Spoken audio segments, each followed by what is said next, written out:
Welcome to Samba Samba. Enjoy the video. You start by confirming the lead diameter and clearing the tip. A mismatched lead causes jamming. Once done, hold the pencil tip down and twist or unscrew the front sleeve to access the clutch and spring. You must work over a tray so tiny parts don't disappear. As you open it, note part order. Take a quick photo if unsure. This immediate teardown prevents later guessing and lets you see whether debris, broken lead, or a bent clutch is the real problem. Next, you clean and inspect every component for wear. Use compressed air, a thin needle, or a micro brush to clear compacted shavings and graphite. Trapped grit blocks the clutch. Then examine the clutch teeth and spring. If teeth are deformed, the feed fails. If spring is weak, advance is sloppy. Realign bent parts gently with flat nose pliers and replace any cracked sleeves or springs.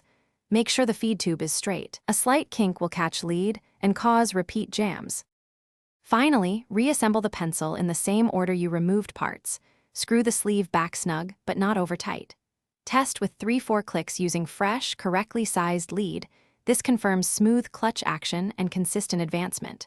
If problems persist, try a known good lead brand to rule out brittle or oversized sticks.